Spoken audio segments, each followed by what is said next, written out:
यहाँ अपन देखें आज अपने कि राजस्थान में रीति रिवाज की बात करें तो रीति रिवाज का अर्थ क्या होता है। जैसे अपन देखें, जैसे अपना टॉपिक है रीति रिवाज यानी रीति रिवाज का अर्थ होता है जो प्राचीन परंपरा से चला आ रहा है। कहाँ से चला आ रहा है? प्राचीन परंपरा से अपनी पुरानी पीढ़ियों के द्वारा जो कार्य किया जा रहा है उन्हीं को क्या कहते हैं? रीति रिवाज कहते हैं। उन्हीं परंपराओं को काम में लेते हुए कार्य करना क्या कहलाता है? रीति रिवाज कहलाता है। रीति का मतलब क्या होता है? प्राचीन। क्या होता है? प्राचीन। रिवाज का यानी उस कार्य को करना, प्राचीन परंपराओं के द्वारा उस कार्य को करना क्या कहलाता है? रीति रिवाज कहलाता है। कि अपने राजस्थान में कौन सी परंपरा है या फिर रीति रिवाज है वो जिसको अपन अभी भी लागू करते हैं, अभी भी उनको काम में लेते हैं। जैसे अपन देखें कुछ रीति रिवाज है अपने, जैसे समेला या फिर इसको मधु पर्क भी कहते हैं। क्या कहते हैं? मधु पर्क भी कहते हैं। ठीक है, तो समेला या फिर मधु पर्क क्या होता है कि जब विवाह के अवसर पर, रीति रिवाज है जब विवाह के अवसर पर बारात जो है वधु के घर पहुंचती है तो वधु के पिता के द्वारा बारातियों का किया गया स्वागत ही क्या कहलाता है? समेला या फिर मधु पर्क कहलाता है। यहाँ पर एग्जाम के अंदर क्या होता है, रीति रिवाज में डायरेक्ट प्रश्न पूछा जाता है कि समेला क्या होता है, मधु पर्क क्या होता है, इस प्रकार के प्रश्न बनते हैं।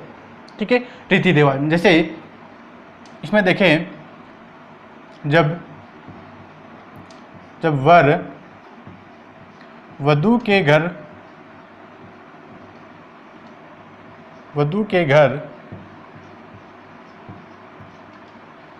चाहता है तब वधु के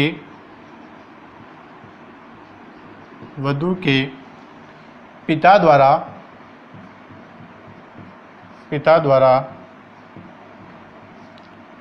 द्वारा वर व बारातियों का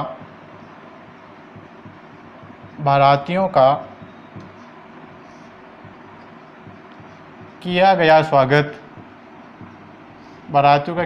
स्वागत समेला या मधु पर्क कहलाता है। समेला कहलाता है। कि जब इसका अर्थ देखें कि जब बारात जो है, सभी के मन में इच्छा होती है कि मेरी बारात कब जाएगी, मेरा यहाँ पे समेला या फिर मधु पर्क कब होगा।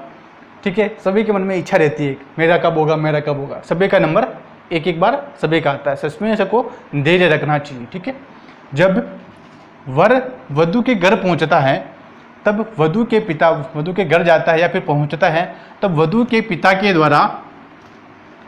पिता द्वारा वर व बारातियों का स्वागत किया जाता है। इस स्वागत की रस्म को भी क्या कहते हैं? समेला या फिर मधु पर्क कहते हैं।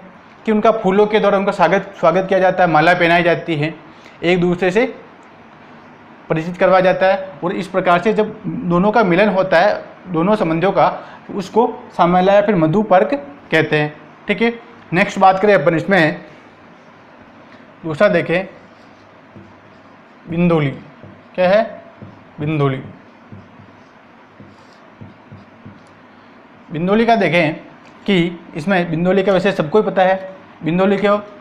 काजे बाजे के साथ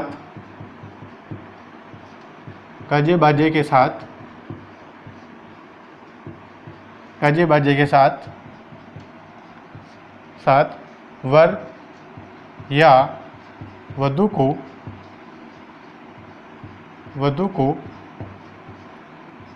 घोड़ी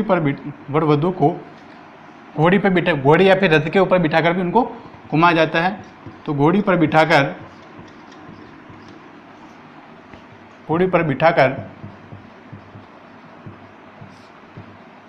घुमाना।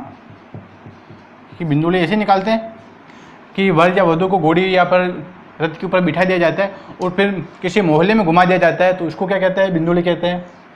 बिंदोली में और कुछ हो ना हो, लेकिन बिंदोली का जो डांस है वो सबसे ज़्यादा प्रचलित रहता है। ठीक है, कि गाजे बाजे के साथ वर या वधू को घोड़ी पर बिठाकर घुमाना ही क्या कहलाता है, बिंदोली कहलाता है।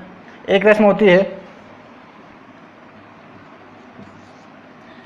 होती है इसमें काकन डोरा। कौन सी होती है, काकन डोरा। काकन डोरा क्या होता है कि वर व वधू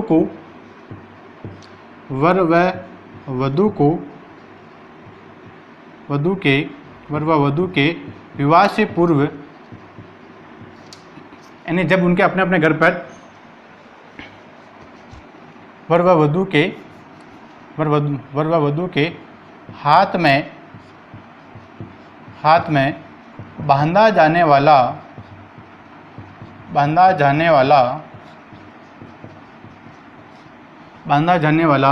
मोली का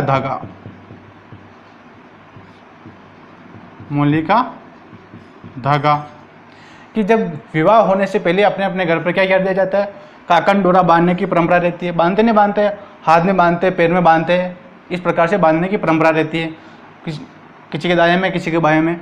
ठीक है, इस प्रकार से वर व वधू दोनों के हाथ व पैर में काकन डोरा बांधे जाने की परंपरा है। ठीक है, ये एक मूल्य का धागा होता है जिसको हाथ या पैर में बांधा जाता है। ठीक है, ये भी एक रस्म होती है। आगे बात करें अपन चौथी, पहरावणी या फिर रंगबरी। पहरावणी या फिर रंगबरी, ये पिछली बार किसी न किसी एग्जाम के अंदर पूछा गया, अभी याद नहीं आ रहा कौन से एग्जाम में पूछा कि रंगबरी क्या है। ठीक है, तो रंगबरी क्या होता है कि किसी बारात को विदा करते समय पहरावणी दी जाती है। बारात को विदा करते समय वर व वधू या फिर बारातियों को दिए जाने वाले उपहार को ही क्या कहते हैं, पहरावणी या फिर रंगबरी कहते हैं, कि उनको रंगना या फिर उनको पहरावणी देना। जैसे अपने राजस्थान में कोई बारात जाती है या फिर उनको कपड़े वगैरह कोई उपहार गिफ्ट दिया जाता है, तो उसको अपन क्या कहते हैं, पहरावणी कहते हैं। क्या कहते हैं, पहरावणी, या फिर उसको रंगबरी भी कहते हैं। क्या कहते हैं, रंगबरी। इसमें देखें कि बारात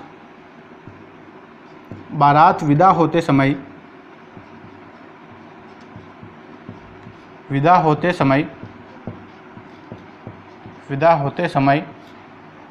वर व विदा होते समय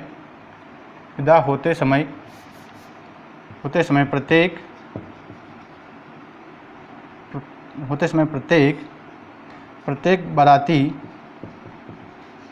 बाराती या वर वधू को उपहार देना क्या कहलाता है, पहरावणी या फिर रंगबरी कहलाता है। कि जब बारात को विदा किया जाता है, कि जब शादी हो जाने के बाद जब दूल्हा जब अपने घर लौटता है दुल्हन को लेकर, तो उस समय बाराती या फिर वर वधू को उपहार देना है क्या कहलाता है, पहरावणी या फिर रंगबरी कहलाता है। कि जब इनका विवाह संपन्न हो जाता है, जब बारात विदा होती है, दूल्हा अपने घर पे जाता है, तो दूल्हे के द्वारा ससुराल वाले पक्ष को दूल्हे को ससुराल पक्ष से कुछ गिफ्ट दिए जाते हैं, या फिर जो बारात में जाते हैं उन सभी बारातियों को उपहार देना है क्या कहलाता है, पहरावणी या फिर रंगबरी कहलाता है। ठीक है, आगे नेक्स्ट बात करें, नेक्स्ट रीति रिवाज की।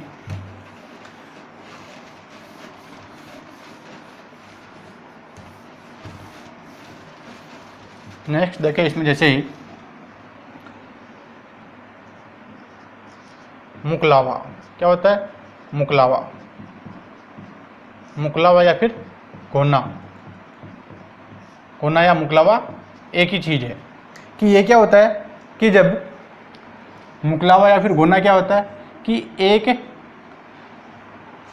जैसे अपने राजस्थान में क्या है, बाल विवाह प्रचलित है। बाल विवाह होने पर, बाल विवाह अपने राजस्थान में सबसे अधिक होते हैं। बाल विवाह, जब किसी लड़की का बाल विवाह हो जाता है तब वह क्या रहती है, अवयस्क रहती है,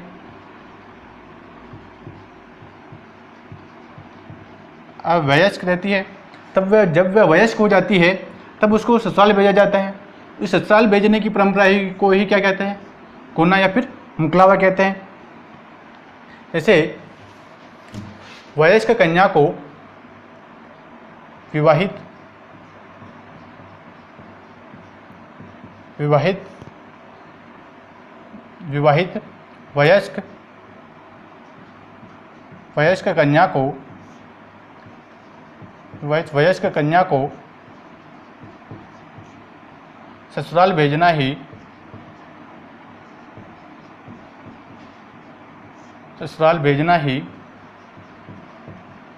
या फिर इसको अपने ऐसे कर लेते हैं,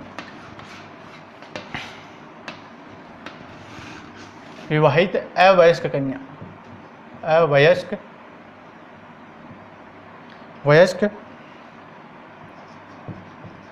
अवयस्क कन्या, विवाहित अवयस्क कन्या जब वयस्क हो जाती हैं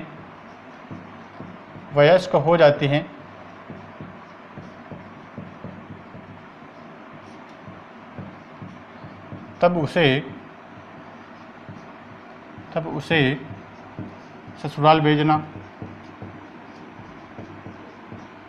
ससुराल भेजना ही क्या कहलाता है, कोना या फिर मुकलावा कहलाता है। कि राजस्थान में सबसे ज़्यादा बाल विवाह होते हैं। बाल विवाह होने के कारण उस लड़की को विवाह होते ही उसको ससुराल नहीं भेजा जाता है, उसके कुछ समय पश्चात उसको विवाह वहाँ पर ससुराल भेजा जाता है। तो उस विवाहित कन्या का जब वयस्क हो जाती है, जब पहले अवयस्क रहती है, जब वो वयस्क हो जाती है तब उसको ससुराल भेजा जाता है। इस परंपरा को ही क्या कहते हैं, कोना या फिर मुकलावा कहलाता है। ठीक है, आगे नेक्स्ट बात करें, बडार क्या है, बडार क्या होता है, बडार या फिर बडार। इसमें देखिए कि बडार क्या होता है कि जब वर वधू की आपस में शादी हो जाती है, शादी होने के पश्चात वर पक्ष के द्वारा किया गया प्रतिभोज ही क्या कहलाता है, बडार कहलाता है। देखिए अपन इसमें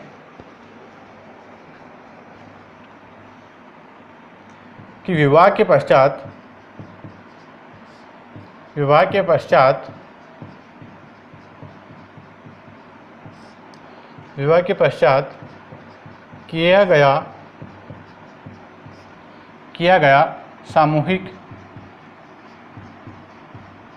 किया गया सामूहिक प्रतिभोज ही बडार कहलाता है।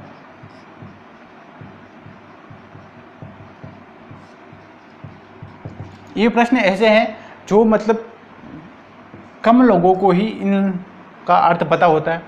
ये प्रश्न ही ज़्यादा परीक्षा के अंतर्गत रैंक करवाते हैं।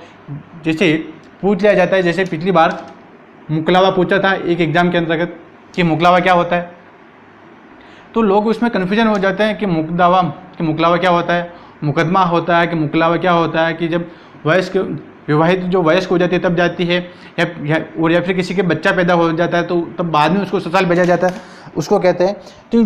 तो फिर लोग इसमें कन्फ्यूजन रहते हैं, तो उनका यह गलत होने के चांसेस रहते हैं। ठीक है, बडार विवाह के पश्चात किया गया सामूहिक प्रतिभोज ही क्या कहलाता है, बडार कहलाता है। कि जब वर वधू के द्वारा कोई खाना किया जाता है शादी के पश्चात तो उसको क्या कहते हैं, बडार कहते हैं। नेक्स्ट देखिए, इसमें एक होता है जैसे मौसर, क्या होता है, मौसर, या फिर इसको ओसर भी कहते हैं, मौसर या फिर ओसर। मौसर या ओसर क्या होता है कि मौसर ओसर उसको कहते हैं जब किसी व्यक्ति की मृत्यु हो जाती है, मृत्यु के पश्चात किया गया मृत्यु बोझ ही क्या कहलाता है, मौसर कहलाता है। मृत्यु बोझ को ही मौसर तो है, मौसर जो है मृत्यु बोझ को कहते हैं कि किसी व्यक्ति की मृत्यु हो जाती है तब उसको वहाँ पर मृत्यु बोझ किया जाता है। मृत्यु बोझ को मौसर कहते हैं। मरने के पश्चात किसी व्यक्ति की मृत्यु हो जाती है उसके पश्चात किया गया खाना ही क्या कहलाता है, मृत्यु भोज कहलाता है। और ओसर क्या होता है कि ओसर किसी जिंदा व्यक्ति का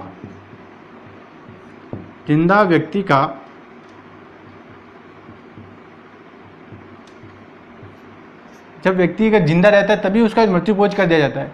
जिंदा व्यक्ति का या फिर जीवित व्यक्ति का मृत्यु भोज। आजकल ये परंपरा ज़्यादा चल रही है कि जीवित व्यक्ति का ही क्या कर दिया जाता है, मृत्यु भोज कर दिया जाता है।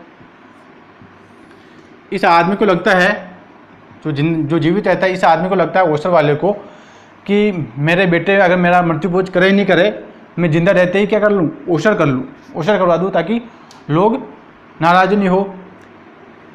तो ये व्यक्ति अपने बेटों के ऊपर विश्वास ना करते हुए क्या कर लेता है, पहले ही नुक्ता कर लेता है अपना, ओसर मृत्यु भोज कर लेता है। इस मृत्यु भोज को क्या कहते हैं, नुक्ता भी कहते हैं। गाँव में क्या कहते हैं, नुक्ता भी कहते हैं।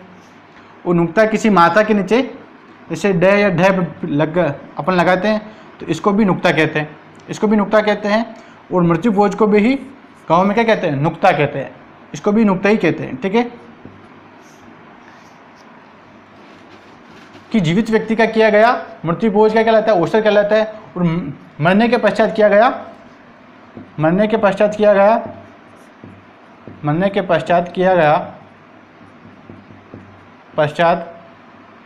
मृत्यु भोज क्या कहलाता है, मोशर कहलाता है। ठीक है, जिंदा व्यक्ति का ओसर कहलाता है, मरने के पश्चात किए जाने वाले मृत्यु भोज को मोशर कहते हैं। ये कुछ परंपराएं अपने राजस्थान में प्रचलित है। ठीक है, आज के लिए इतना ही है।